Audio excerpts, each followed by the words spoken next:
Hello friends, कैसे हैं आप लोग। सबको मेरा जय भीम। नमो बुद्धाय। बुद्ध और उनका धम्म में आज का टॉपिक है जीवन में सदाचरण की आवश्यकता क्यों। नंबर 1, तब तथागत ने पाटली ग्राम के उपासकों को संबोधित किया। नंबर 2, हे गृहपतियों, दुष्ट तथा दुराचारी आदमी को ये दुष्परिणाम भुगतने पड़ते हैं। नंबर 3, दुष्ट तथा दुराचारी आदमी को प्रमाद के कारण संपत्ति की बहुत बड़ी हानि उठानी पड़ती है। नंबर 4, फिर उसका अपयश होता है जो उसे दुनिया की नजरों में गिराकर बदनाम कर देता है। नंबर 5, वह किसी भी संगत में जाए, चाहे वह कुलीन परिषद हो, चाहे ब्राह्मण परिषद हो, चाहे गृहपति परिषद हो अथवा चाहे श्रमण परिषद हो, वह उसमें बहुत संकोच से जाता है और लज्जित हो जाता है। वह निर्भय नहीं होता। यह तीसरी हानि है। नंबर 6, फिर मरते समय उसे मानसिक शांति नहीं होती। वह मरण काल में दुखी रहता है। यह चौथी हानि है। नंबर 7, हे गृहपतियों, दुष्ट तथा दुराचारी आदमी को ये दुष्परिणाम भुगतने पड़ते। नंबर 8, हे गृहपतियों, अब उन लाभों का विचार करो जो सदाचारी तथा गुणवान आदमी को प्राप्त होते हैं। नंबर 9, जो सदाचारी आदमी गुणवान होकर रहता है, उसके पास बहुत संपत्ति हो जाती है और यह उसके अपने प्रयास के कारण होती है। नंबर 10, तब उसका सुयश फैल जाता है। वह हर जगह सम्मानित होता है। नंबर 11, वह जिस किसी भी संगत में जाता है, चाहे वह कुलीन परिषद हो, चाहे ब्राह्मण परिषद हो, चाहे गृहपति परिषद हो अथवा श्रमण परिषद हो, वह उसमें साहस और विश्वास के साथ प्रविष्ट होता है। नंबर 12, फिर उसे मानसिक शांति प्राप्त रहती है। मरते समय वह चित्त की शांति के साथ शरीर त्यागता है। नंबर 13, मूर्ख आदमी पाप करते समय यह नहीं जानता कि वह पाप कर रहा है। उसके अपने पाप कर्म उसे अग्नि के समान जला देते हैं। नंबर 14, जो कोई किसी अहानिकार और निर्दोष व्यक्ति को दुख देता है, वह या तो भीषण विनाश को प्राप्त होता है, या उसका चित्त विक्षिप्त हो जाता है, या उसके नातेदारों की हानि होती है, या उसका सभी धन हानि को प्राप्त होता है। सदाचरण क्या है। नंबर 1, एक बार जब भगवान बुद्ध कौशल में महान भिक्षु संघ सहित भिक्षा हेतु चर्चा कर रहे थे, तो वह साला नमक एक ब्राह्मण ग्राम में पहुंचे। यह ग्राम कौशल जनपद में पड़ता था। नंबर 2, साला ग्राम के ब्राह्मण मुखियों ने सुना कि चर्चा करते हुए भगवान बुद्ध उनके कौशल जनपद में स्थित गांव में आए हैं। नंबर 3, उनको लगा कि भगवान बुद्ध के दर्शनार्थ जाना अच्छा है, इसलिए साला ग्राम के ब्राह्मण भगवान बुद्ध के पास गए और कुशल क्षेम पूछकर एक ओर बैठ गए। नंबर 4, उन्होंने तथागत से प्रार्थना की, कृपया बताएं कि सदाचरण का क्या अर्थ है। नंबर 5, ब्राह्मणों से भगवान बुद्ध ने कहा, शरीर के 3 दुराचरण होते, वाणी के 4 दुराचरण होते और मन के 3 दुराचरण होते। नंबर 6, जहां तक शरीर के दुराचरण की बात है, एक आदमी रक्त रंजित हाथों से शिकारी की तरह हत्यारा होते हुए प्राणियों के प्रति निर्दयी होकर हत्या करता है।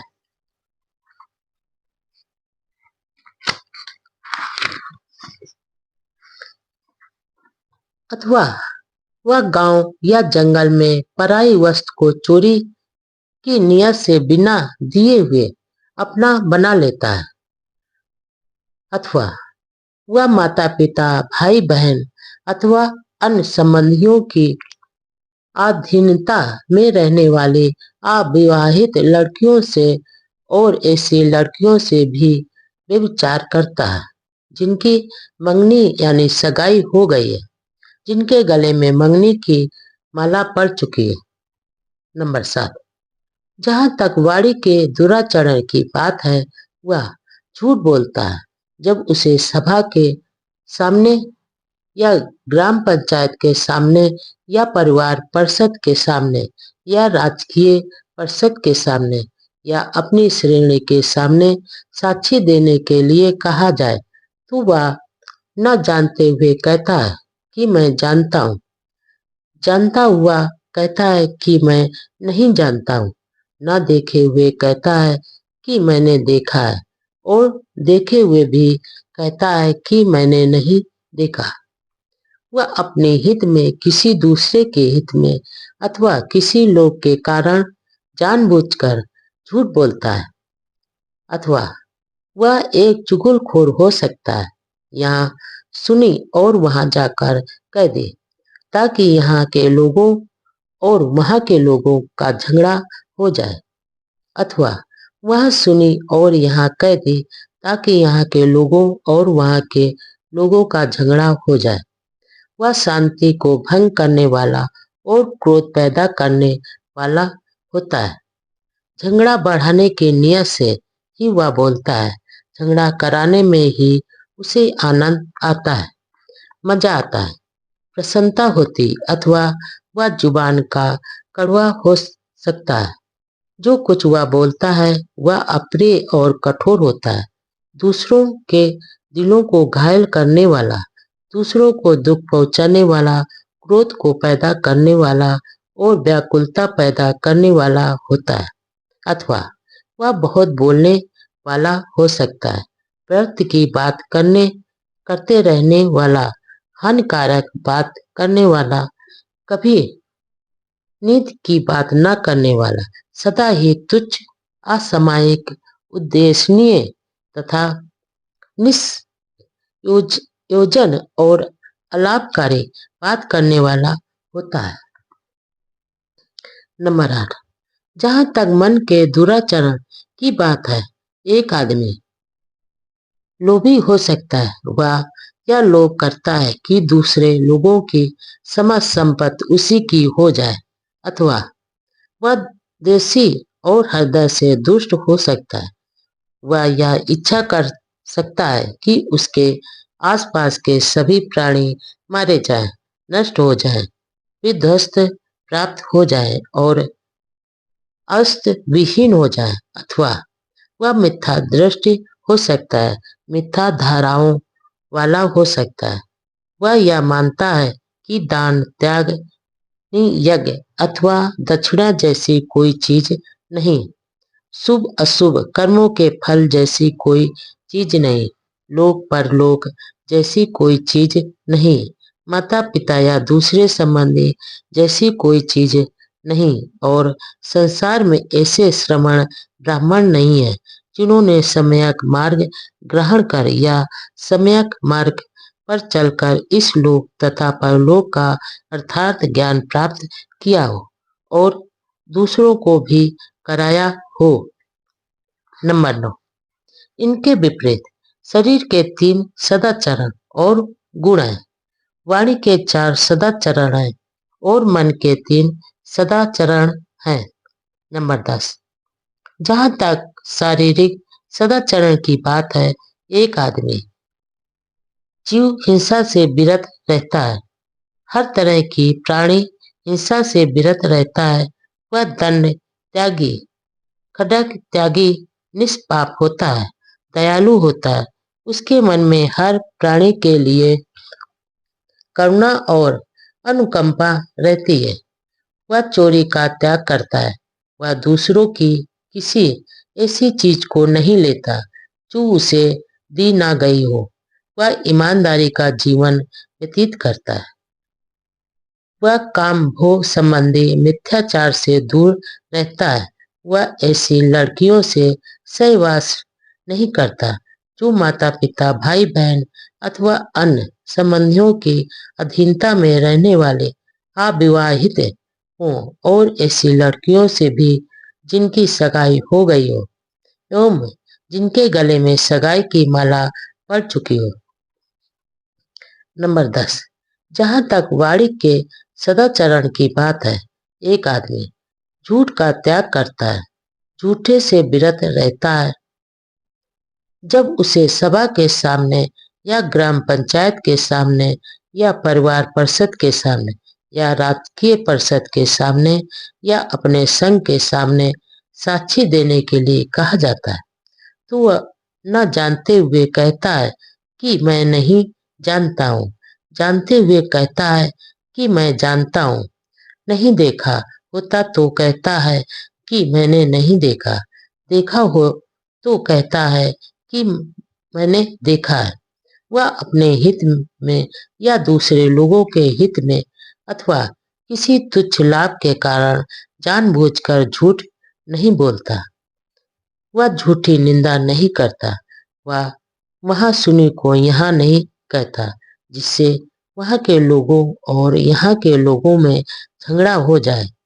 सौहार्द को बढ़ाने वाला और मैत्री को स्थापित करने वाला होता है। शांति स्थापित करने के उद्देश्य से ही वह बोलता है।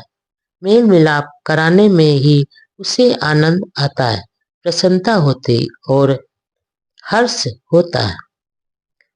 उसकी बाड़ी में कड़वाहट नहीं होती और वह कटु बात से दूर रहता है। जो कुछ भी वह बोलता है उसमें कटुता नहीं होती, आनंद होता है, मैत्री होती है, निश्चलता होती है, उसमें शिष्टता होती है। वह स्वीकार करने योग्य होता है और उसका सभी स्वागत करते हैं। वह गप मारने वाला नहीं होता, वह गप से दूर रहता है। समयानुसार सत्य के अनुरूप बोलता है, जो सदा लाभकारी होता है, सिद्धांत के अनुसार होता है। ऐसी बात बोलता है जो समयानुकूल हो, ऐसी बात जो याद रहे, ऐसी बात जो ज्ञान से भरी हो, ऐसी बात जो ठीक से कही गई हो तथा ऐसी बात जो हितकर हो।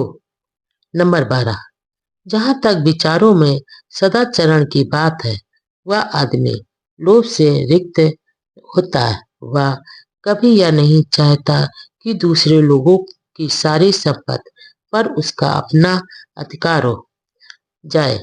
वह कभी अपने मन में द्वेष अथवा दुष्टता को स्थान नहीं देता।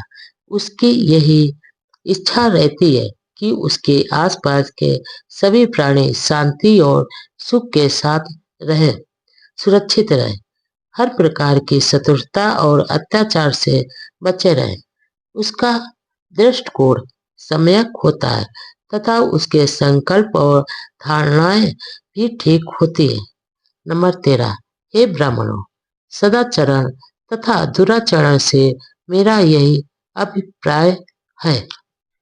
नंबर 1, एक बार जब भगवान बुद्ध श्रावस्ती के जेतवनराम में विहार कर रहे थे, तो उन्होंने गृहपतियों को संबोधित किया। नंबर 2, गृहपतियों, पवित्र और सुखी जीवन के लिए शुभ संकल्पों का पालन करने की नितांत आवश्यकता है। नंबर 3, मैं तुम्हें बताता हूँ कि तुम्हारे शुभ संकल्प कैसे होने चाहिए। नंबर 4, संकल्प लो कि मैं जीवन भर अपने माता पिता का सहारा बना रहूं, मैं अपने कुल के मुखिया का सदा आदर करता रहूं, मेरी वाणी मधुर हो, मैं किसी के बारे में भी बुरा ना कहूं, मैं घर में उदारशील निर्मल दान देने में प्रसन्न रहकर जो कुछ मेरे पास हो उसे दूसरों में भी बांटो। नंबर 5, मैं जीवन पर्यंत इच्छा रहित रहूं और यदि मुझ में क्रोध पैदा हो तो मैं तुरंत उस पर संयम पालूं। नंबर 6, गृहपतियों। ये 7 संकल्प हैं जिन्हें अपनाने और पालन करने से तुम सुख और पवित्रता की स्थिति प्राप्त कर सकोगे। शुभ कर्म करने की आवश्यकता क्या? कुशल कर्मों के आनंदमयी फल। नंबर 1, एक अवसर पर भगवान बुद्ध ने भिक्षुओं को इस प्रकार संबोधित किया। नंबर 2, भिक्षुओं, कुशल कर्म करने से मत डरो। यह कुशल कर्म ही सुख का दूसरा नाम है, जिसकी हम इच्छा करते हैं, जो प्रिय है, जो आनंददायी है। भिक्षुओं, मैं स्वयं साक्षी हूँ कि मैंने स्वयं चिरकाल तक शुभ कर्मों से इच्छित प्रिय तथा आनंददायी फल का उपयोग किया है। नंबर 3, मैं प्रायः अपने आप से पूछता हूँ कि यह किस कुशल कर्म का फल है, यह किस कुशल कर्म का परिणाम है कि मैं इस समय इतना प्रसन्न और सुखी हूँ। नंबर 4, जो उत्तर मुझे मिलता है वह यह है कि यह 3 कुशल कर्मों का फल है। यह दान, शील तथा स्वयं के संयम जैसे 3 कुशल कर्मों का ही फल है। नंबर 5, वह मंगल, आनंदमय, सुख भरा, धन और अच्छा दिन होता है।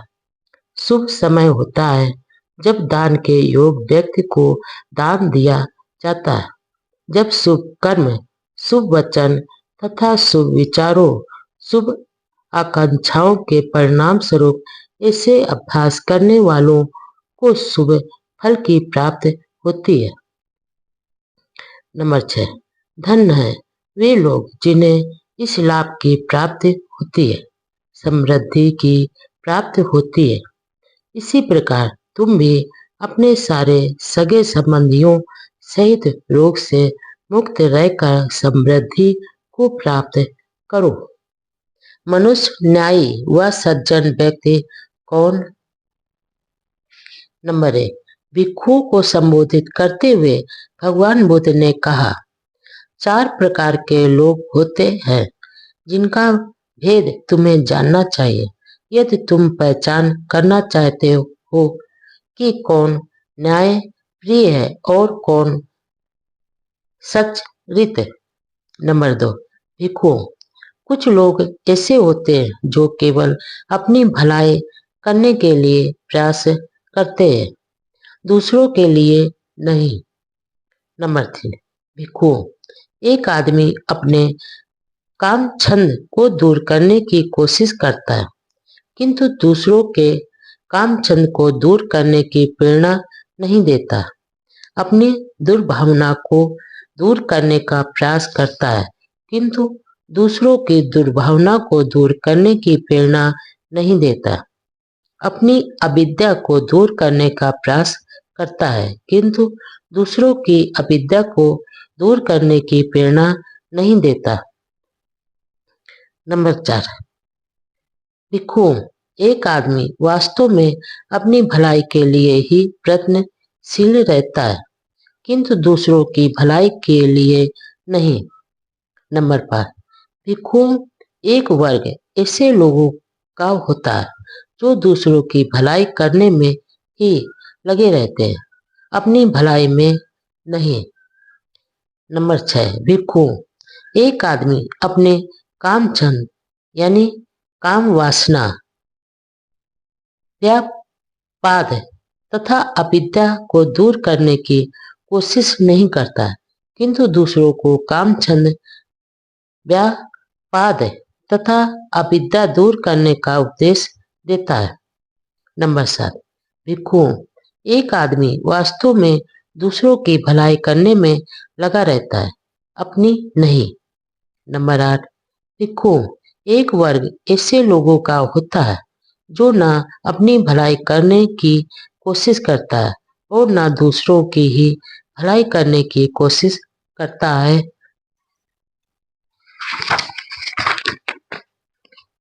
नंबर 8, भिक्खु। एक आदमी ना अपने काम छंद, व्यापाद तथा अविद्या को दूर करने की कोशिश करता है, न दूसरों को काम छंद, व्यापाद तथा अविद्या को दूर करने का आग्रह करता है। नंबर 10, भिक्खु। यह आदमी न अपनी भलाई करने की कोशिश करता और न ही दूसरों की। नंबर 11, भिक्खु। कुछ लोग ऐसे होते हैं जो अपनी भलाई करने की कोशिश तो करते हैं किंतु दूसरों की भलाई करने की कोशिश भी करते रहते हैं। नंबर 12, भिक्खु। एक आदमी अपने काम छंद, व्यापाद तथा अविद्या को दूर करने की ही कोशिश करता है तथा दूसरों से भी काम छंद, व्यापाद तथा अविद्या दूर करने का आग्रह करता है। नंबर 13, भिक्खु। ऐसा आदमी अपनी भलाई करने की भी कोशिश करता है तथा दूसरों की भलाई करने की भी कोशिश करता है। नंबर 14, यह अंतिम आदमी ही न्यायी और सज्जन माना जाना चाहिए। प्रबुद्ध आदमी बुद्ध, एक प्रबुद्ध पुरुष। नंबर 1, एक बार भगवान बुद्ध उक्कठ और सेतब नामक 2 नगरों के बीच के महापथ पर जा रहे थे। उसी समय द्रोण नामक ब्राह्मण भी उक्कठ और सेतब 2 नगरों के बीच के महापथ पर आ पहुंचा। नंबर 2, उसी समय तथागत ने सड़क छोड़ दी और एक वृक्ष के नीचे जाकर पद्मासन लगाकर बैठ गए। तब द्रोण ब्राह्मण भी उनके चरण चिन्हों को देखता हुआ वहां जा पहुंचा जहां तथागत उस वृक्ष के नीचे वेदी पे मान शांत मुद्रा में संयतेंद्रिय शांत चित्त पूर्ण संयत और शक्ति संपन्न बैठे थे। यह देख द्रोण ब्राह्मण तथागत के पास पहुंचा। नंबर 3, पास पहुंचकर उसने प्रश्न किया, क्या आप पूज्य देवता नहीं हैं? ब्राह्मण, वास्तव में मैं देवता नहीं हूं। क्या तथागत आप गंधर्व नहीं हैं? ब्राह्मण, वास्तव में मैं गंधर्व नहीं हूं। तब तथागत आप यक्ष नहीं हैं? ब्राह्मण, वास्तव में मैं यक्ष नहीं हूं। आप तथागत मनुष्य नहीं हैं? ब्राह्मण, वास्तव में मैं समान आदमी नहीं हूं। नंबर 4, तथागत के ये उत्तर सुनकर द्रोण ब्राह्मण बोला, जब आपसे पूछा जाता है कि क्या आप देवता हैं तो आप उत्तर देते हैं नहीं। जब आपसे प्रश्न किया जाता है कि क्या आप गंधर्व हैं तो आप कहते हैं नहीं। जब आपसे प्रश्न किया जाता है कि क्या आप यक्ष हैं तो आप कहते हैं नहीं। जब आपसे प्रश्न किया जाता है कि क्या आप मनुष्य हैं, आप कहते हैं नहीं। तब तथागत आप कौन हो सकते हैं? नंबर 5, ब्राह्मण, मैं अर्थात मैं एक देव, एक गंधर्व, एक यक्ष, एक मानव ही होता यदि मैंने अपने आश्रयों मलों का क्षय नहीं किया होता। मैंने इन आश्रयों को जड़ मूल से काट दिया है। ये उस कटे ताड़ वृक्ष के समान हो गए जिसका आधार ही नष्ट हो गया हो, जिसकी जड़ पुनः नहीं निकल सकती और जो फिर से अस्तित्व में नहीं आ सकता। नंबर 6, जिस प्रकार कमल अथवा पानी की कुमुदनी पानी यानी कीचड़ में उत्पन्न होते हैं, पानी में बढ़ते हैं, पानी से बाहर निकल आते हैं और फिर पानी से अलग निष्कलंक होकर रहते हैं। इसी प्रकार हे ब्राह्मण, मैं संसार में उत्पन्न हुआ हूँ, संसार में बड़ा हुआ हूँ, किंतु अब संसार को जीतकर संसार से अलग निष्कलंक होकर रहता हूँ। नंबर 7, इसलिए हे ब्राह्मण, अब तुम मुझको बुद्ध प्रबुद्ध पुरुष जानो। संसार में सबसे श्रेष्ठ व्यक्ति कौन? नंबर 1, चारका करते समय अपनी चर्या के अनुसार भगवान बुद्ध ने साथ साथ चल रहे भिक्षुओं को यह उपदेश दिया। नंबर 2, भिक्षुओं को संबोधित करते हुए भगवान बुद्ध ने कहा, भिक्षुओं, इस संसार में 4 तरह के लोग पाए जाते हैं। नंबर 3, नंबर 1, जिसने ना कभी अपनी भलाई और ना किसी दूसरे की भलाई के लिए प्रयास किया है। नंबर 2, जिसने दूसरों का भला तो किया है किंतु अपना भला नहीं किया। नंबर 3, जिसने अपना भला किया है किंतु दूसरों का भला नहीं किया। तथा नंबर 4, जिसने अपनी तथा दूसरों की भलाई के लिए प्रयास किया है। नंबर 4, जिसने ना कभी अपनी भलाई और ना ही दूसरों की भलाई के लिए प्रयास किया है, वह शमशान की उस लकड़ी की तरह है जो दोनों सिरों से जल रही है और जिसके बीच में गोबर लगा है। उसने ना ही गांव में और ना ही जंगल में कोई अग्नि जलाई। ऐसा आदमी संसार के लिए व्रत होता है, अपने लिए भी व्रत ही होता है। नंबर 5, जो अपनी हानि करके दूसरों के उपकार के लिए प्रयास करता है, वह दोनों में अधिक अच्छा और प्रतिष्ठित होता है। नंबर 6, लेकिन भिक्षुओं, चारों तरह के आदमियों में सबसे श्रेष्ठतम, उत्तम और अग्रणी वही होता है जिसने दूसरों की भलाई के लिए प्रयास करने के साथ साथ अपनी भलाई के लिए भी प्रयास किया है। दुष्ट आदमी यानी व्यक्ति की पहचान कैसे करें? नंबर 1, चारिका करते समय साथ चल रहे भिक्षुओं को अपनी सम्मान चर्चा के अनुसार भगवान बुद्ध ने इस प्रकार उपदेश दिया। नंबर 2, भिक्षुओं को संबोधित करते हुए भगवान बुद्ध ने कहा, क्या तुम जानते हो कि दुष्ट आदमी की पहचान क्या है? भंते, नहीं, भिक्षुओं ने उत्तर दिया। नंबर 3, मैं तुम्हें एक दुष्ट आदमी के लक्षण बतलाता हूँ। नंबर 4, कोई कोई आदमी ऐसा होता है जो पूछे जाने पर तो कहना ही क्या, बिना पूछे ही दूसरों के अवगुणों को बताता फिरता है, लेकिन पूछे जाने पर, प्रश्न किए जाने पर वह बिना ढके बिना दबाए दूसरों के अवगुणों को बहुत विस्तार से बताता है। भिक्षुओं, ऐसा आदमी दुष्ट होता है।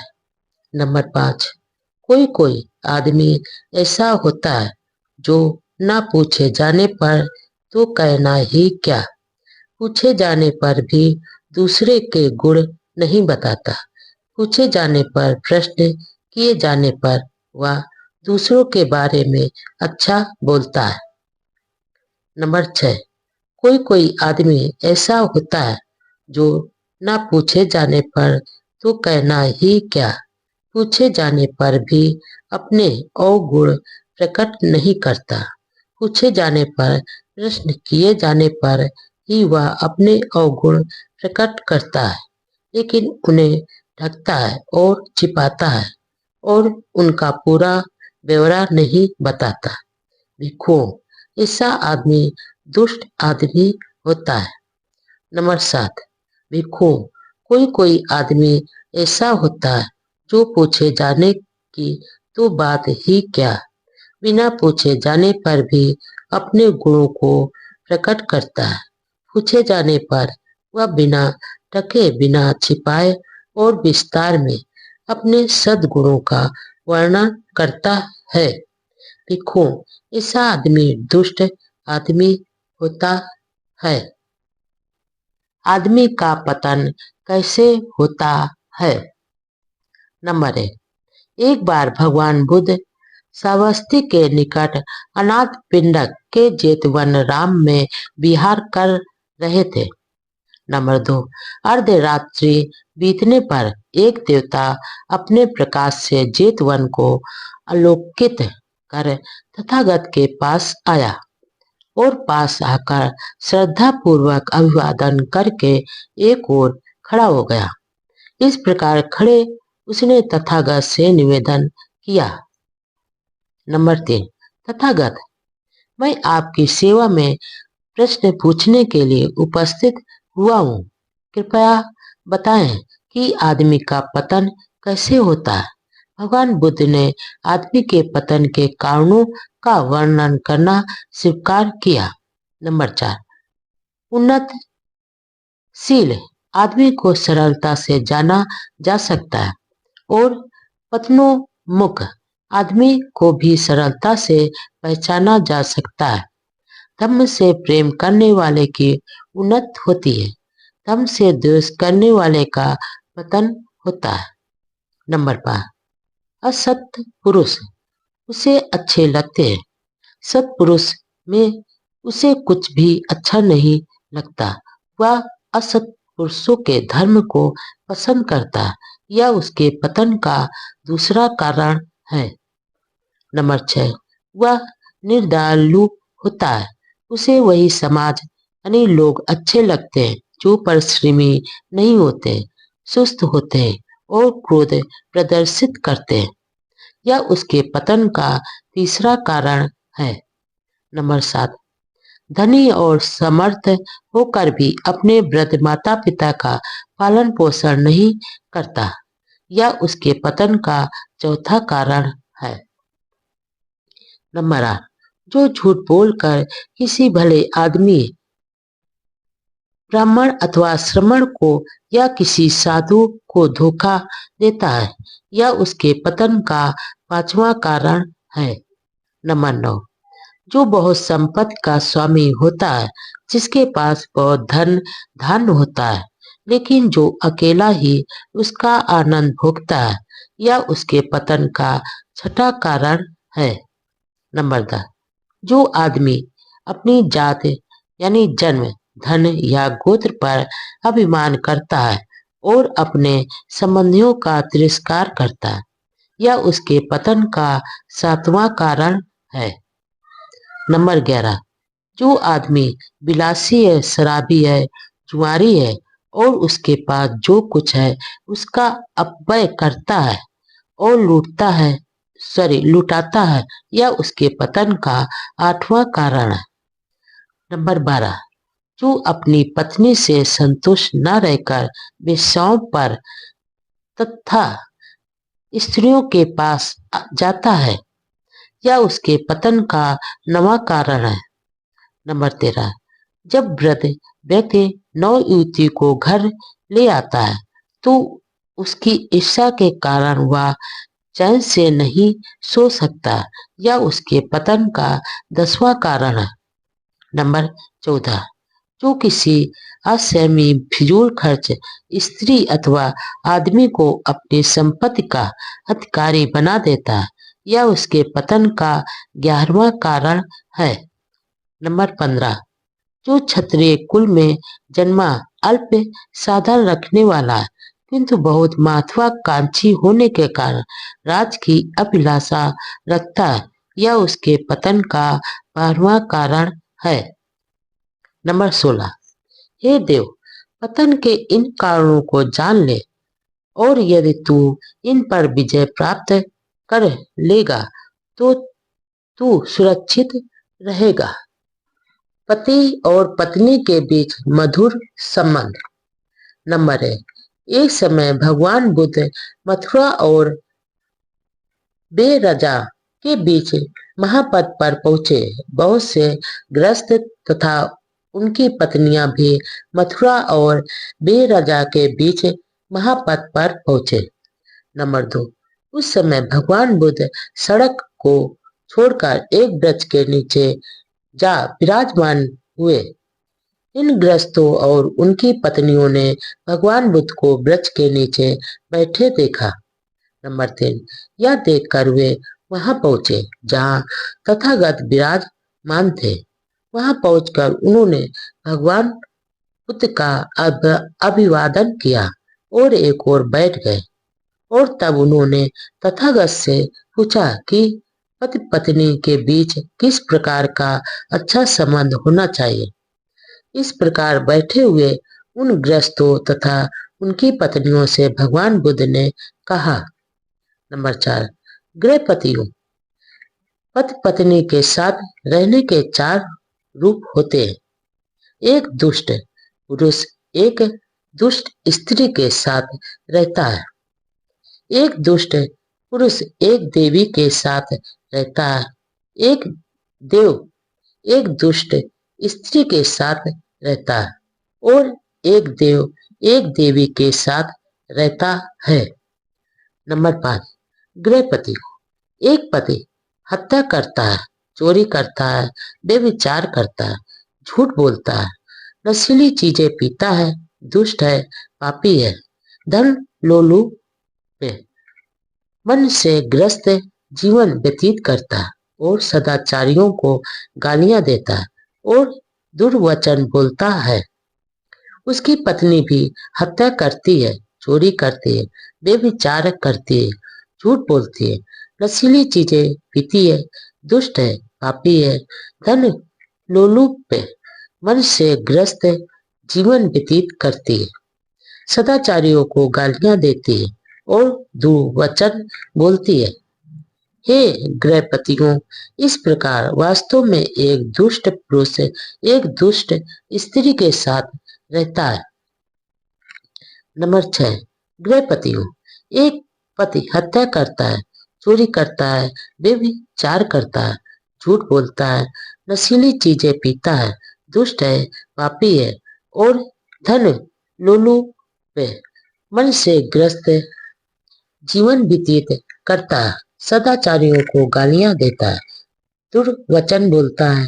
लेकिन उसकी पत्नी ना हत्या करती है, ना चोरी करती है, ना व्यभिचार करती है, ना झूठ बोलती है, ना नशीली चीजें पीती है, ना दुष्ट है, ना पापी है, ना धन लोलुप है, मन से ग्रस्त जीवन व्यतीत करती है, ना सदाचारियों को गालियां देती है और ना ही दुर्वचन बोलती है। इस प्रकार गृहपतियों वास्तव में एक दुष्ट आदमी एक देवी के साथ रहता है।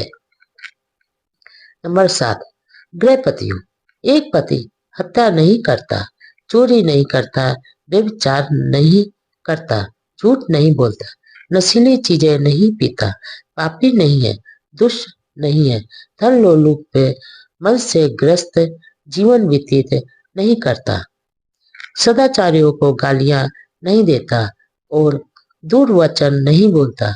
लेकिन उसकी पत्नी हत्या करती है, चोरी करती है, व्यभिचार करती है, झूठ बोलती है, नशीली चीजें पीती है, दुष्ट है, पापी है, धन लोलुप है, मन से ग्रस्त जीवन व्यतीत करती है, सदाचारियों को गालियां देती है और दुर्वचन बोलती है। इस प्रकार गृहपतियों वास्तव में एक देवता पुरुष एक दुष्ट स्त्री के साथ रहता है। नंबर 8, गृहपतियों, एक पति और पत्नी ना हत्या करते हैं, ना चोरी करते हैं, ना व्यभिचार करते हैं, ना झूठ बोलते हैं, ना नशीली चीजें पीते हैं, ना दुष्ट है, ना पापी है, ना धन लोलुप है, मन से ग्रस्त जीवन व्यतीत करते हैं, ना सदाचारियों को गालियां देते हैं, ना दुर्वचन बोलते हैं।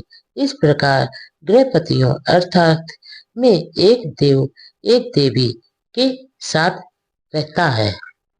नंबर 9, हे गृहपतियों, पति पत्नी के ये 4 प्रकार के सहवास है। पुत्री भी पुत्र से उत्तम हो सकती है। नंबर 1, एक बार जब भगवान बुद्ध सावस्ती में ठहरे हुए थे, कौशल राज पसे नदी उनके दर्शन को आए। नंबर 2, जिस समय कौशल राज पसे नदी भगवान बुद्ध से बातचीत कर रहे थे, राजमहल से एक दूत आया और उसने राजा के पास पहुंचकर उनके कान में सूचना दी कि मल्लिका ने एक पुत्री को जन्म दिया है। नंबर 3, राजा बहुत उदास और खिन्न मन हो गया। भगवान बुद्ध ने राजा से उसकी उदासी का कारण पूछा। नंबर 4, राजा ने उत्तर दिया कि उसे अभी भी एक दुखदायी समाचार मिला है कि रानी ने एक पुत्री को जन्म दिया है। नंबर 5, इस पर भगवान बुद्ध ने विवेकशीलता से उस बारे में कहा, महाराज, यह हो सकता है कि पुत्री एक पुत्र से कहीं अधिक उत्तम संतान सिद्ध हो। वह बड़ी होकर बुद्धिमती हो, सुशील हो और उसकी सास को एक सच्ची और आदर करने वाली बहू प्राप्त हो। नंबर 6, हो सकता है कि जिस पुत्र को वह जन्म दे वह महान कार्य करे, विशाल साम्राज्य का शासक हो। ऐसी श्रेष्ठ पत्नी का पुत्र अपने देश का मार्गदर्शक बन जाए। तथागत की देशनाएं, गृहस्थों के लिए धम्मोपदेश, गृहस्थ जीवन के सुख का रहस्य। नंबर 1, एक बार अनाथ पिंडक वहां आए जहां भगवान बुद्ध विराजमान थे। बुद्ध का अभिवादन करके वह एक ओर बैठ गए। नंबर 2, अनाथ पिंडक यह जानने की इच्छुक थे कि गृहस्थ कैसे सुखी रह सकता है। नंबर 3, इसलिए अनाथ पिंडक ने भगवान बुद्ध से प्रार्थना की कि वे उसे गृहस्थ जीवन के सुख का रहस्य समझाएं। नंबर 4, भगवान बुद्ध ने कहा कि पहला सुख तो संपत्ति के स्वामित्व का होता है। एक गृहस्थ के पास संपत्ति होती है जिसे वह बहुत परिश्रम से, बाहुबल से, पसीना बहाकर, ईमानदारी एवं न्यायसंगत ढंग से एकत्र करता है। यह सोचकर उसे प्रसन्नता होती है कि उसके पास ईमानदारी से अर्जित धन है। नंबर 5, दूसरा संपत्ति के भोगने का सुख। एक गृहस्थ के पास बहुत परिश्रम से, बाहुबल से, पसीना बहाकर, ईमानदार से कमाया हुआ धन होता है जिसका वह भोग करता है या पूर्ण कर्म करता है। इस प्रकार यह सोचकर उसे प्रसन्नता होती है कि वह ईमानदारी से अर्जित अपने धन से पूर्ण कर्म कर रहा है। नंबर 6, तीसरा सुख ऋण से मुक्त होने का है। जिस गृहस्थ को किसी का कम या अधिक ऋण नहीं देना होता, उसे यह सोचकर प्रसन्नता होती है कि उसे किसी का भी कुछ देना नहीं है। नंबर 7, चौथा सुख दोष मुक्त होने का है। एक गृहस्थ शारीरिक कर्म से दोष रहित होता है, वाणी से तथा विचार से दोष रहित होता है। उसे दोष रहित होने की प्रसन्नता होती है। नंबर 8, अनाथ पिंडक, वास्तव में ये 4 प्रकार के सुख ऐसे हैं जिनके लिए यदि एक गृहस्थ प्रयत्नशील रहे तो वह उन्हें सतत प्राप्त करता रहता है। सम्यक मार्ग का अनुसरण। नंबर 1, सन्मार्ग को चुनो, उस पथ से विचलित ना हो। नंबर 2, वैसे तो पथ बहुत से हैं किंतु सभी सन्मार्ग की ओर नहीं जाते। नंबर 3, सन्मार्ग थोड़े से ही लोगों को सुखी बनाने के लिए नहीं है बल्कि सभी को सुखी बनाने के लिए है। नंबर 4, या यदि में कल्याणकारी होना चाहिए, मध्य में कल्याणकारी होना चाहिए और अंत में कल्याणकारी होना चाहिए। नंबर 5, सन्मार्ग पर चलने का अर्थ है बौद्ध जीवन मार्ग पर चलना। नंबर 6, मार्गों में आर्य अष्टांगिक मार्ग ही सर्वश्रेष्ठ है। सत्यों में 4 8 सत्य सर्वश्रेष्ठ है। शीलों का राग रहित होना सर्वश्रेष्ठ है और सर्वश्रेष्ठ पुरुष वह है जो देखने को जसमान है। नंबर 7, यही एक मार्ग है, प्रज्ञा की विशुद्धि का दूसरा मार्ग नहीं है, इसलिए इसी पथ का अनुसरण करो। नंबर 8, यदि तुम इस मार्ग पर चलोगे तो दुख का अंत कर सकोगे। मैंने जब दुख रूपी कांटे को शरीर से निकालने की सम्यक जानकारी प्राप्त कर ली, तभी मैंने इस मार्ग का उपदेश दिया। नंबर 9, तुम्हें स्वयं प्रयास करना होगा। तथागत तो केवल पथ प्रदर्शक है। नंबर 10, सभी संस्कार यानी निर्मित पदार्थ अनित्य नाशवान है। जब प्रज्ञा से कोई इसे जानता और देखता है तो वह दुख का अंत करता है। नंबर 11, सभी धर्म नाथ में है। जब कोई प्रज्ञा से इसे जानता और देखता है तो उसे दुख से मुक्ति प्राप्त होती है। नंबर 12, जो उत्साहपूर्वक कार्य करने के समय उत्साहपूर्वक कार्य नहीं करता, जो तरुण और सशक्त होने पर भी अत्यंत आलसी रहता है, जिसकी संकल्प शक्ति और विचार शिथिल है, ऐसा प्रमाद युक्त आदमी कभी प्रज्ञावान नहीं हो सकता। नंबर 13, वाणी पर ध्यान दे, विचारों को संयत रखें तथा शरीर से कोई दुष्कर्म नहीं करें। आदमी यदि केवल इन 3 कर्म पंथों को निर्मल रखे तो वह बुद्ध उपदिष्ट पथ को प्राप्त कर लेगा। नंबर 14, वास्तविक ज्ञान से लाभ प्राप्त निज्ञान जन होती है। ज्ञान के अभाव विमूढ़ता से हानि होती है। इन दोनों लाभ तथा हानि के पथों को जानकर आदमी को चाहिए कि ऐसा व्यवहार करे जिससे कि ज्ञान में वृद्धि हो। नंबर 15, शरतकालीन कुमुद की तरह निज स्नेह यानी स्वार्थ को खुद अपने हाथों से काट डालो।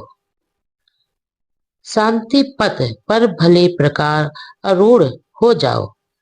सुगत यानी बुद्ध ने निर्वाण की यही देशना की है। नंबर 16, अधम का अनुसरण न करें, अब विचारवान बनकर न रहे, मिथ्या मत का पालन न करें। नंबर 17, स्वयं को जागरूक करें, प्रमाद न करें, शीलों का पालन करें। शीलवान संसार में सुखी रहता है। नंबर 18, जो पहले भले ही प्रमादी रहा हो किंतु बाद में जो प्रमाद को छोड़ देता है वह बादलों से मुक्त चंद्रमा की तरह इस संसार को प्रकाशित करता है। नंबर 19, जिसके अच्छे कर्म उसके बुरे कर्मों को ढक लेते हैं, वह बादलों से मुक्त चंद्रमा की तरह इस लोक को प्रकाशित करता है। नंबर 20, जो आदमी धर्म का अतिक्रमण करता है और झूठ बोलता है, उसके लिए कोई भी पाप कर्म आकरणीय नहीं है। नंबर 21, जो सदा जागरूक रहते हैं जो दिन रात ध्यान में रत रहते हैं और जो निर्वाण प्राप्त के लिए प्रयत्नशील रहते हैं, उनके आश्रव अस्त हो जाते हैं। नंबर 22। यह पुरानी बात है कि चुप रहने वाले की भी लोग निंदा करते हैं, अधिक बोलने वाले की भी निंदा करते हैं, कम बोलने वाले की भी निंदा करते हैं। इस पृथ्वी पर ऐसा कोई नहीं जिसकी कोई निंदा ना करता हो। नंबर 23। न कोई ऐसा आदमी हुआ है, न होगा और न है जिसकी सदा ही निंदा होती हो अथवा सदा प्रशंसा ही होती हो। नंबर 24। वाणी के क्रोध के प्रति सावधान रहो, अपनी जीवा पर संयम रखो, मन के पाप कर्मों को त्यागो, मन से कुशल कर्म करो। नंबर 25। अप्रमाद अमृत यानी निर्वाण का पथ है, प्रमाद मृत्यु का पथ है। जो अप्रमादी है वे मरते नहीं है, जो प्रमादी है वे मरे हुए के समान ही है। धर्म को मिथ्या धर्म में नहीं मिलाओ। नंबर 1। जो झूठ को सच और सच को झूठ समझने की गलती करते हैं, ऐसे मिथ्या दृष्टि वाले लोग कभी सत्य को प्राप्त नहीं करते। नंबर 2। जो सत्य को सत्य और झूठ को झूठ समझते हैं, ऐसे सम्यक दृष्टि वाले लोगों को सत्य की प्राप्ति होती है। नंबर 3। जैसे ठीक से न छाई गई छत में पानी प्रवेश करता है, उसी प्रकार तृष्णा युक्त चित्त में राग प्रवेश करता है। नंबर 4। जैसे ठीक प्रकार से छाई गए छत में पानी प्रवेश नहीं कर पाता, उसी प्रकार साधना युक्त चित्त में राग प्रवेश नहीं करता। नंबर 5। जागरूक बनो, प्रमादी मत बनो, सन्मार्ग पर चलो। जो सन्मार्ग पर चलता है वह इस लोक में और परलोक में सुख पूर्वक रहता है। नंबर 6। सन्मार्ग पर चलो, पाप युक्त मार्ग पर मत चलो। जो सन्मार्ग पर चलता है वह इस लोक और परलोक में सुख पूर्वक रहता है। सत्कर्ता, उत्सुकता और साहस। नंबर 1।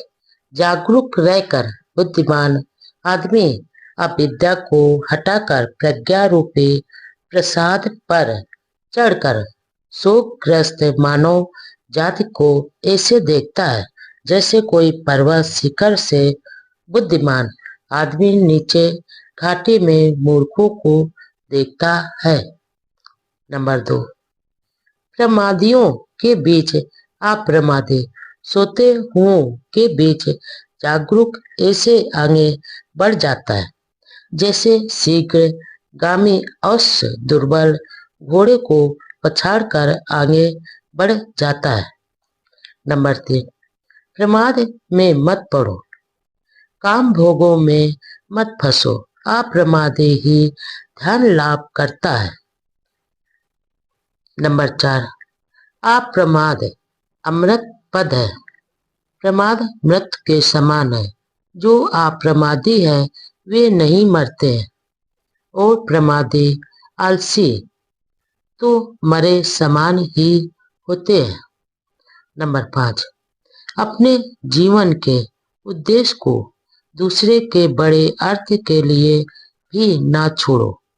जब एक बार अपना उद्देश्य स्पष्ट हो जाए तो उसे दृढ़ता पूर्वक पकड़कर आगे बढ़ जाओ। नंबर 6। अप्रमादी बनो, प्रमाद को दूर भगाओ, सत्पथ पर चलो। जो आदमी सत्पथ पर चलता है वह संसार में सुखपूर्वक रहता है। नंबर 7। प्रमाद एक कलंक है, सतत प्रमाद एक काला धब्बा है। निरंतर प्रयास और प्रज्ञा की सहायता से प्रमाद रूपी विषैले तीर को निकाल कर बाहर करो। नंबर 8, प्रमाद में मत पड़ो, काम भोगों में मत फंसो, अप्रमादी तथा ध्यान में रत ही असीम सुख लाभ करते हैं।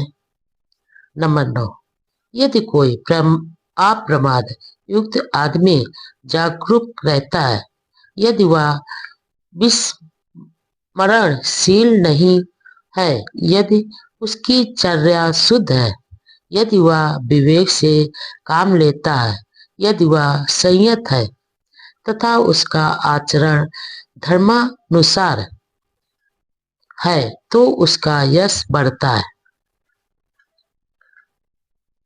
दुख और सुख, दान तथा करुणा। नंबर 1, गरीबी से दुख पैदा होता है। नंबर 2, लेकिन गरीबी के दूर होने से सुख का आना आवश्यक नहीं है। नंबर 3, ऊंचा जीवन स्तर नहीं बल्कि ऊंचे आचरण सुख प्रदान करते हैं। नंबर 4, यही बौद्ध जीवन मार्ग है। नंबर 5, भूख सबसे बड़ा रोग है। नंबर 6, आरोग सबसे बड़ा लाभ है। संतोष सबसे बड़ा धन है। विश्वास सबसे बड़ा बंधु है और निर्वाण सबसे बड़ा सुख है। नंबर 7, बैरियों के बीच में भी अबैरी होकर हमें सुख पूर्वक रहना चाहिए। नंबर 8, तृष्णा से पीड़ितों के बीच तृष्णा रहित होकर हम सुख पूर्वक जीवन गुजारे। नंबर 9, लोभियों के बीच में लोभ रहित होकर हम सुख पूर्वक जीवन गुजारे। नंबर 10, जिस प्रकार खरपतवार खेतों को हानि पहुंचाती है, उसी प्रकार काम वासना मानव समाज का नाश करती है। इसलिए काम वासना से मुक्त को दान देने का महाफल होता है। नंबर 12, जिस प्रकार बेकार की खरपतवार खेतों को हानि पहुंचाती है, उसी प्रकार तृष्णा यानी लालसा मानव समाज का नाश करती है। इसलिए तृष्णा मुक्त को दान देने का महाफल होता है। नंबर 13, धर्म का दान सब दानों से बढ़कर है। धर्म का मधुर सब मधुरों से बढ़कर है। धर्म का आनंद सब आनंदों से बढ़कर है। नंबर 14, विजय से बैर पैदा होता है। पराजित दुखी रहता है। जिसने विजय और पराजय का त्याग कर दिया है और संतोषी है, वह सुखी रहता है। नंबर 15, रागनी के समान आग नहीं, घृणा के समान पराजय नहीं, इस संसार के समान कोई पीड़ा का कारण नहीं, शांति के समान कोई सुख नहीं। नंबर 16, दूसरों के दुर्वचनों और दुष्कर्मों पर ध्यान मत दो। दूसरों के कृत्य आकृत की ओर मत देखो, अपने ही कृत्य आकृत को देखो। नंबर 17, जो विनम्र है, जो शुद्ध गवेश है, जो आसक्ति रहित है, जो एकांत का इच्छुक है, जिसका जीवन पवित्र है तथा जो विवेक प्रिय है, उसके लिए जीवन कठिनाई से गुजरता है। नंबर 18, क्या संसार में कोई ऐसा दोष रहित आदमी है जो शिकायत का अवसर नहीं देता? जैसे अच्छा घोड़ा अपने सवार को कभी चाबुक मारने का अवसर नहीं देता। नंबर 19, किसी से कठोर वचन मत बोलो, ऐसा बोलने पर दूसरे भी वैसा ही उत्तर देंगे। क्रोध युक्त वाणी दुखद है, दूसरों पर प्रहार करने पर तुम पर भी प्रहार होगा। नंबर 20, स्वतंत्रता भी नम्रता, कुशल चित्त और निस्वार्थपरता का संसार के लिए वैसा ही महत्व जैसे रथ के लिए उसके पहिए की धुरी का। नंबर 21, यही बौद्ध जीवन मार्ग है, विचारशीलता और बुद्धिमत्ता।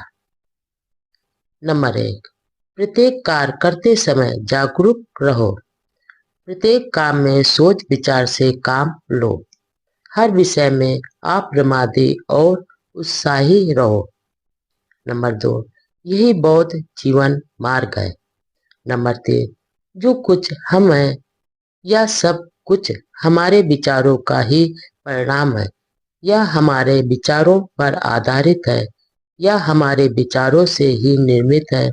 यदि आदमी बुरे विचारों से कुछ भी बोलता या करता है तो दुख उसका पीछा करता है।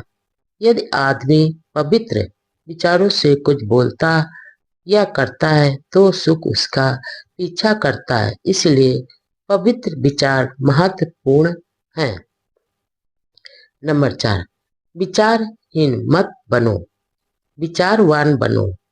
दलदल में फंसे हुए हाथी की तरह अपने आप को पाप से उबारो। नंबर 5, आदमी को चाहिए कि वह अपने चित्त की रक्षा करे। चित्त में पैदा होने वाले विचारों को समझ पाना कठिन है। वह चंचल है या जहां चाहे झट से चला जाता है। ठीक प्रकार सुरक्षित चित्त सुख लाता है। नंबर 6, जिस प्रकार ठीक से न छाई गई छत में वर्षा का पानी घुस जाता है, ठीक उसी प्रकार असंयत चित्त में राग प्रवेश कर जाता है। नंबर 7, जिस प्रकार ठीक से छाई हुई छत में वर्षा का पानी नहीं घुस पाता है, ठीक उसी प्रकार संयत चित्त में राग का प्रवेश नहीं हो पाता है। नंबर 8, पहले तो यह चित्त जहां चाहे चला जाता था, लेकिन अब मैं इस चित्त को वैसे ही संयत रखूंगा जैसे मस्त हाथी को महावत अंकुश से बस में रखता है। नंबर 9, जहां चाहे वहां जाने वाले उस चित्त को साधना अच्छा है, जो बस में नहीं रह पाता है, किंतु साधा गया चित्त सुख लाता है। नंबर 10, जो इस दूरगामी चित्त को संयत रखेंगे वे मार बराबर काम राग के बंधन से मुक्त होंगे। नंबर 11, यदि आदमी का चित्त अस्थिर है, यदि वह धर्म का जानकार नहीं है, यदि उसका चित्त शांत नहीं है, तो उसकी प्रज्ञा कभी पूर्णता को प्राप्त नहीं होगी। नंबर 12, एक दोष से भरा हुआ जितनी हानि दूसरे द्वेष भरे की करता है, एक शत्रु जितनी हानि अपने शत्रु की करता है, गलत मार्ग पर लगा चित्त उससे कहीं अधिक हानि करता है। नंबर 13, ठीक मार्ग पर लगा चित्त आदमी की जितनी भलाई कर सकता है, उतनी भलाई न माता न पिता और न ही दूसरे रिश्तेदार कर सकते हैं। नंबर 1, भगवान बुद्ध ने पुनर्जन्म की देशना की है, किंतु भगवान बुद्ध ने यह भी कहा है कि संसरण यानी आवागमन नहीं है। नंबर 2, ऐसे लोगों की कमी नहीं थी जो भगवान बुद्ध पर या दोषारोपण करते थे कि वह तो परस्पर विरोधी सिद्धांतों की देशना करते थे। नंबर 3, आलोचक प्रश्न करते थे कि संसरण यानी आवागमन के बिना पुनर्जन्म कैसे हो सकता है। नंबर 4, वे कहते थे यह बिना संसरण के पुनर्जन्म की बात है, भला ऐसे कैसे संभव हो सकता है? नंबर 5, इसमें कहीं कुछ भी विरोधाभास नहीं है। संसरण यानी आवागमन के न होने पर भी पुनर्जन्म हो सकता है। नंबर 6, राजा मिलिंद के प्रश्नों के उत्तर में भदंत नागसेन ने इसे अच्छी तरह स्पष्ट किया है। नंबर 7, बैक्टीरिया के राजा मिलिंद ने थेर नागसेन से प्रश्न किया, क्या भगवान बुद्ध पुनर्जन्म यानी संसरण मानते थे? नंबर 8, थेर नागसेन का उत्तर था हाँ। नंबर 9, तो क्या इसमें परस्पर विरोधाभास नहीं है? नंबर 10, थेर नागसेन ने उत्तर दिया नहीं। नंबर 11, क्या बिना आत्मा के पुनर्जन्म संभव है? नंबर 12, थेर नागसेन बोले हाँ, ऐसा निश्चय से हो सकता है। नंबर 13, कृपया समझाइए कि यह कैसे हो सकता है? नंबर 14, राजा बोला, बनते जहाँ संसरण यानी आवागमन नहीं है, क्या वहाँ पुनर्जन्म हो सकता है? नंबर 15, हाँ हो सकता है। नंबर 16, लेकिन यह कैसे हो सकता है? मुझे एक उदाहरण देकर समझाइए। नंबर 17, राजन, मान लो कि यदि एक आदमी एक दीपक को दूसरे दीपक से सजाए तो क्या यह कहा जा सकता है कि यह एक संस्करण दूसरी जगह हो गया है? नंबर 18, निश्चय से नहीं। नंबर 19, राजन, इसी प्रकार बिना संस्करण के पुनर्जन्म होता है। नंबर 20, मुझे एक और उदाहरण दे। नंबर 21, महाराज, क्या आपको कोई छंद बराबर कविता का चरण याद है जो आपने बचपन में अपने आचार्य से सीखा हो? नंबर 22, हाँ मुझे याद है। नंबर 23, तो क्या वह छंद आपके आचार्य के मुंह से निकलकर आपके मुंह में आया? नंबर 24, निश्चय से नहीं। नंबर 25, राजन, इसी प्रकार बिना संसरण के पुनर्जन्म होता है। नंबर 26, भंते, बहुत ठीक। नंबर 27, राजा बोले, भंते, क्या आत्मा जैसी कोई चीज है? नंबर 28, अर्थात दृष्टि से आत्मा जैसी कोई वस्तु नहीं है। नंबर 29, भंते, बिल्कुल ठीक। भ्रम के कारण बुद्धिवादी तर्क संगत व मानव कल्याण की बात है। बुद्ध वचन। नंबर 1, भगवान बुद्ध के उपदेशों को जिन श्रोताओं ने सुना उनमें अधिकांश भिक्षु थे। नंबर 2, किसी भी विषय में भगवान बुद्ध का क्या कहना था उसे जनसाधारण तक पहुंचाने वाले भिक्षुगण ही थे। नंबर 3, लेखन कला अभी विकसित नहीं हुई थी, इसलिए भिक्षुओं को वह सब कंठस्थ करना होता था। प्रत्येक भिक्षु जो कुछ वे सुनते थे, प्रत्येक भिक्षु जो कुछ सुनता था उसे कंठस्थ करने की चिंता नहीं करता था। लेकिन कुछ भिक्षु थे जिन्होंने कंठस्थ करना अपना व्यवसाय बना लिया था। वे भाड़क कहलाते थे। नंबर 4, बौद्ध त्रिपिटक और उसकी अष्ट कथाएं समुद्र की तरह विशाल है। उन्हें कंठस्थ कर पाना सचमुच एक बड़ा असाधारण कार्य था। नंबर 5, प्रायः ऐसा पाया गया है कि भगवान बुद्ध ने जो कुछ कहा उसे गलत ढंग से प्रस्तुत किया गया है। नंबर 6, भगवान बुद्ध के जीवन काल में ही कई बार उनके वचनों के गलत प्रस्तुतिकरण की जानकारी उनको दी गई। नंबर 7, उदाहरण के तौर पर ऐसी 5 अवसरों पर उल्लेख किया जा सकता है। एक का उल्लेख अलग दम सूत्र में आया है, दूसरे का महाकाम विभंग सूत्र में, तीसरे करण कंठल सूत्र में, चौथे का महत तहणा संख्या सूत्र में और 5वां का जीवक सूत्र में।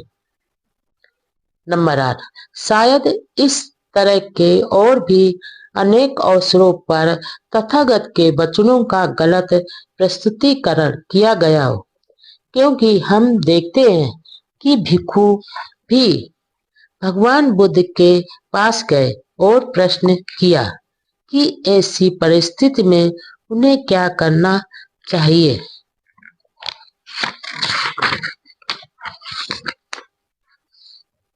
नंबर 9, कर्म और पुनर्जन्म के बारे में बुद्ध वचनों के गलत प्रस्तुतिकरण के अवसर समान बात है। नंबर 10, इन सिद्धांतों को ब्राह्मणी धर्म में भी स्थान प्राप्त है।